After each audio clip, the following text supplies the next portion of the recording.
네, 북한이 화성 14형 2차 실험 발사 성공을 주장하며 발사 영상을 공개했습니다. 한반도 주변에는 상당 기간 일촉즉발의 긴장 국면이 조성될 것으로 보이는데요. 네, 이번에는 정영태 동양대 통일군사연구소장과 함께 보다 자세한 소식들을 짚어보도록 하겠습니다. 소장님 어서 오십시오. 네, 안녕하십니까. 네, 먼저 영상이 보여준 이 화성 14형의 발사 장면, 지난 5일 공개했던 1차 실험 발사 영상과 비슷했습니다. 굳이 이 방식을 계속해서 활용하는 이유는 무엇인가요? 이제 지난번도 그 화성 14형 이것은 북한이 분명히 그 대륙간 탄도미사일 이런 식으로 그 발표를 했거든요. 또 그 연장선상에서 이번에 보다 더 그 발전시킨 것이기 때문에 구태여 다른 그 어떤 영상을 보여줄 필요가 사실 없는 거죠. 그러니까 다시 얘기하면은 사실 화성 14형의 그 연장선상이다. 개발의 연장선상이다 하는 것을 그 의미한다 볼 수가 있습니다. 보다 더 발전된 방식이다. 그렇죠. 보다 더 발전된 거죠. 네.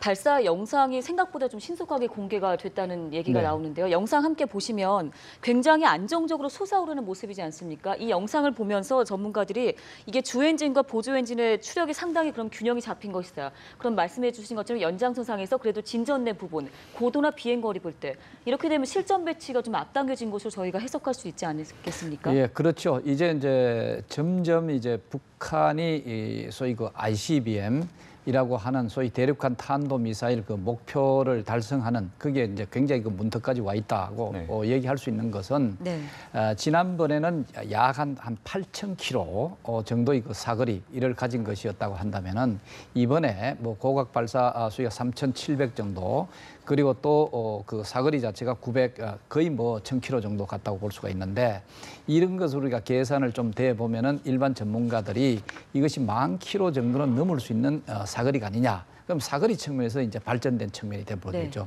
그렇다면 점점 더 북한이 그 미 전역을 타겟으로 할 수 있는 그런 미사일 개발 그 목표에 상당히 근접해 있다 이래 볼 수가 있는 거죠. 자, 이렇게 본다면은 전반적으로 뭐 일반 기술은 말할 것도 없고 재진입 기술이라든가 이런 측면에 있어서도 지난번도 나름대로 성공한 걸로 그다음 이번에도 그 성공한 걸로 이렇게 본다면은 아주 짧은 시간 내에 미 전역을 본토를 대상으로 할 수 있는 것까지도 ICBM 대륙간 탄도미사일 개발이 가능하겠다. 자, 이렇게 된다면 이것으로부터 시작해가 바로 실전 배치에 사실 들어가 있다 하는 건데 이번 발사의 특징 자체도 거의 실전 배치에 준하는 그런 형태의 것이 아니냐 하는 생각도 사실 듭니다. 네, 무엇보다 북한 이 김정은 노동당 위원장이 ICBM 미사일 발사 직접 지도를 했다고 하더라고요. 이렇게 현장 지도까지 직접 나서는 배경 아무래도 보다 더 강경한 입장을 보이겠다는 건가요? 물론 이제 이게 대외적인 그 의미도 있지만 그런 대외적인 의미보다 대내적인 의미가 더 크다고 볼 수가 있습니다. 사실 김정은 소위 그 최고 지도자 경우 아직까지 그 소위 그 최고 영도자라고 할까 이런 어떤 그런 그 경력에 있어서는 좀 일천한 측면이 사실 있습니다. 빨리 김정은 그 지도자를 소위 그 최고 영도자로 만들어주기 위해서 소위 이제 북한은 성군 정치를 하고 있습니다. 성군 정치라고 한다면은 소위 그 군사적으로 이끌어가는 그런 정치라고 볼 수가 있거든요. 자, 그렇다면은 군사 사업에 굉장히 능한 전략 전술에 굉장히 능한 그런 소위 청출 명장을 만들어줄 필요가 있어요.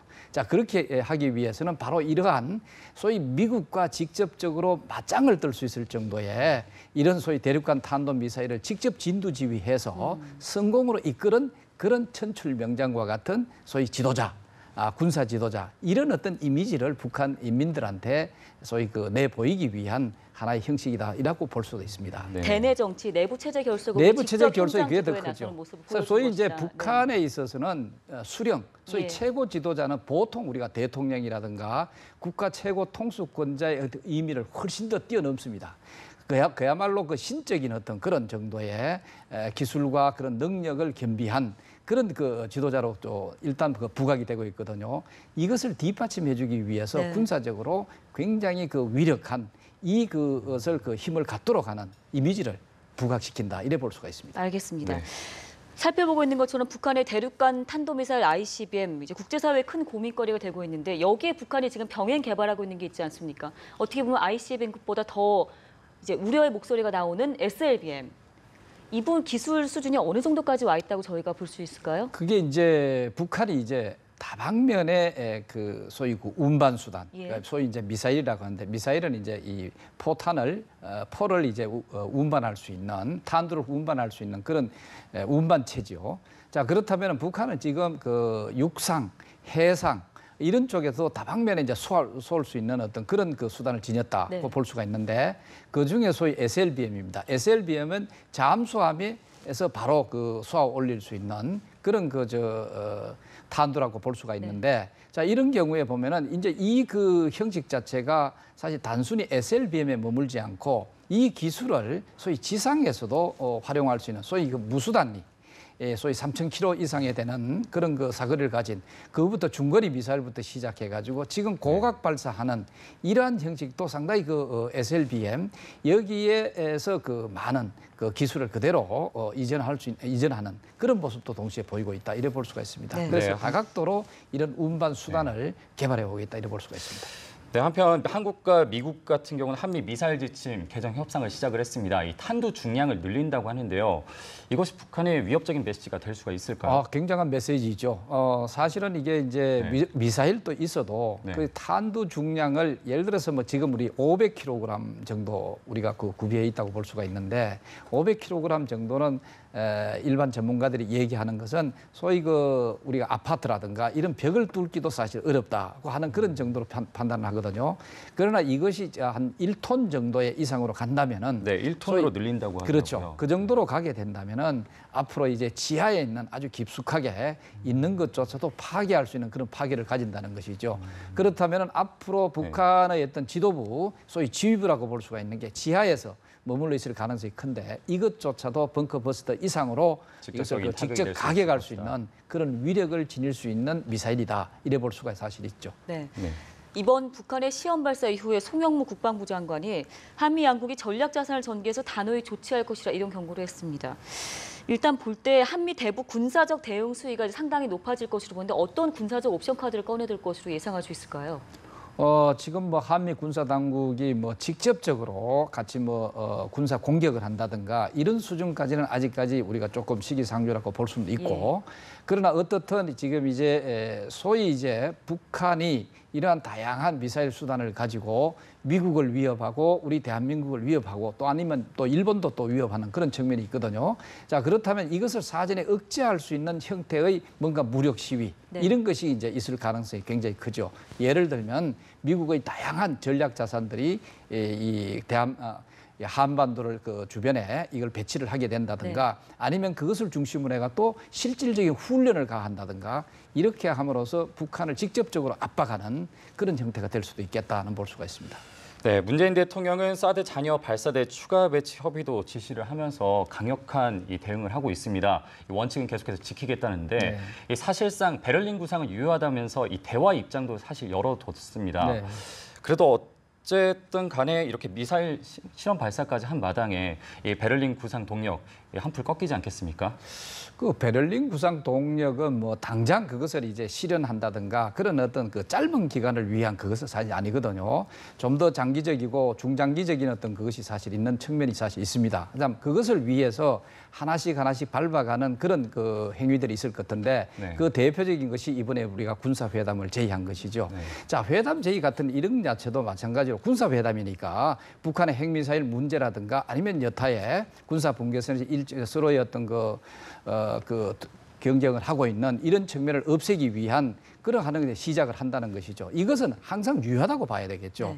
그러나 그것에 비해서 당장 당면하고 있는 북한의 군사적 위협 여기에 대한 직접적 대응은 또 다른 문제라고 볼 수가 있죠. 그래서 이번에 그 환경평가라든가 이런 절차적 문제가 남아있는 그런 그 과정을 거치면서도 소위 그 사드 4기 배치를 추가로 배치하는 어떤 그런 그 명령을 내린다든가 하는 것은 어떤 의미에서 적절한 판단이라고 볼 수가 있죠. 네, 아직까지 군사회담에 대해서 북한이 직접적인 입장 표명을 안 하고 있는 그렇죠. 상황입니다. 하지만 이번 시험 발사로 인해서 간접적인 표현이라고 볼 수 있을까요? 예, 뭐 이거 전반적으로 보면 꼭 북한이 그 부정하고 이런 어떤 직접적인 대응으로 온다보다는 이런 표현 자체가 어떤 의미에서 아직까지는 시기가 아니다라고 하는 판단이 사실 있다고 볼 수가 있고 앞으로는 남북한 관계 따로 미북 관계 따로 하는 이런 어떤 그것을 우리가 이해할 필요가 있습니다. 지금은 당분간 북한은 미북 관계를 어떤 형태로 협상 국면으로 만들어내서 자기들이 그 원하는 방향으로 이끌어가고자 하는데 여기에 초점이 더 간다 이래 볼 수가 있죠. 네. 네. 문재인 대통령이 지금 얘기해 주신 사드 추가 배치 이 부분을 두고 이제 말이 아닌 행동으로 좀 강력히 대응하는 걸 보여주겠다 이런 해석이 나오는데요. 중국은 이제 이에 대해서 엄중한 우려를 표명했습니다. 진급 한중 관계에서 악화연료를 걷게 된다면 이 부분이 더욱더 좀 악재가 될 수 있지 않을까 싶은데 중국과의 관계는 어떻게 저희가 볼 수 있겠습니까? 물론 직접적으로 봤을 때 악재는 악재입니다. 예. 그렇지만 우리가 우리 안보를 위해서는 이런 그 중국의 입장만 생각해서 결단을 내릴 수는 없거든요.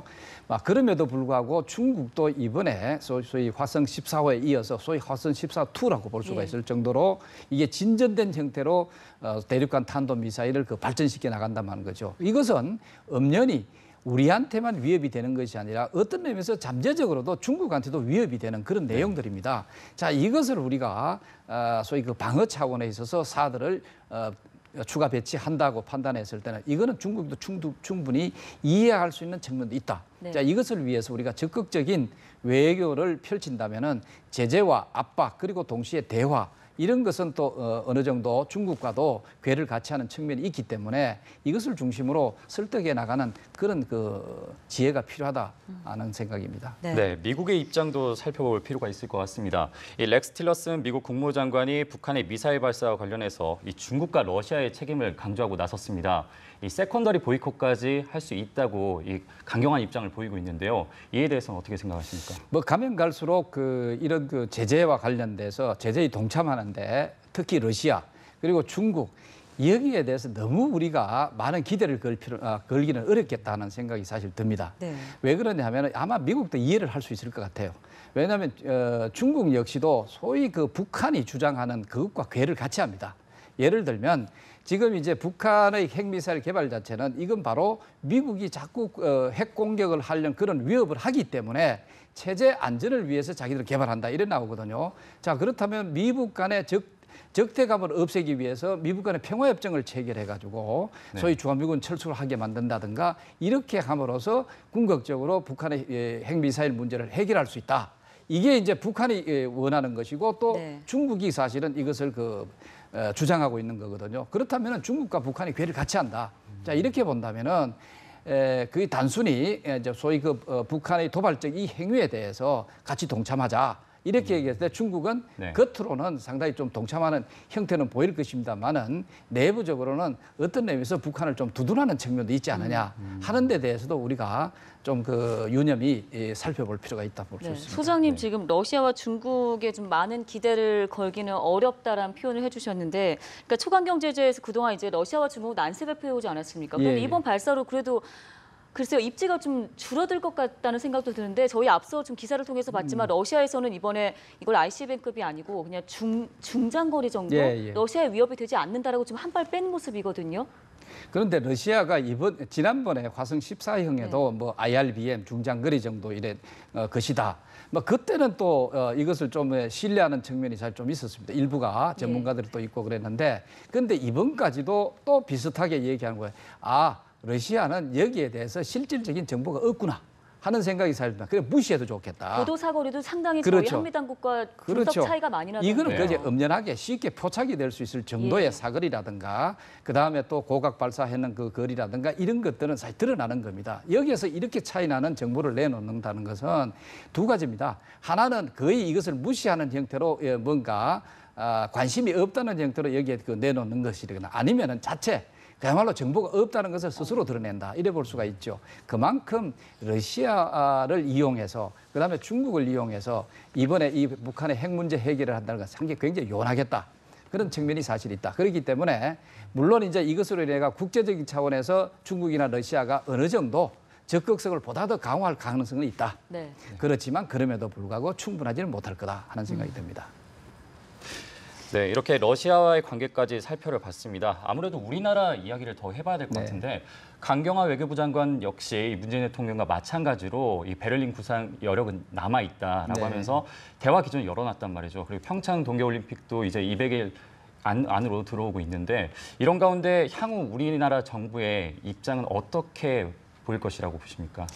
저는 이런 입장에 있어서는 이런 정치 군사적인 문제하고 그 다음에 좀 비군사적이고 이런 측면에 있어서는 나름대로 이 교류를 어떤 교류의 필요성은 항상 존재해 있다 이렇게 네. 볼 수가 사실 있죠. 소위 이제 인도적인 문제. 네. 예를 들면 앞으로 이산가족 상봉 행사 문제라든가 이런 것은 분명히 이런 상황과 관계없이 우리가 요구도 할 수가 있고 또 이것이 사실은 실현돼야 되는 그런 측면도 있습니다. 그 다음에 예를 들어서 이런 스포츠 활동이라든가 네. 이런 것은 또 이런 것대로 이끌어가는 그렇다 해가 이것이 다른 것을 부정하거나 다른 것을 제한하거나 통제하는 것이 돼서는 안 된다 하는 측면을 분명히 인식해야 되겠죠. 알겠습니다. 오늘 얘기는 여기서 마무리하도록 하겠습니다. 지금까지 정영태 동양대 통일군사연구소장과 함께 이야기 나눠봤습니다. 선생님 잘 들었습니다. 네.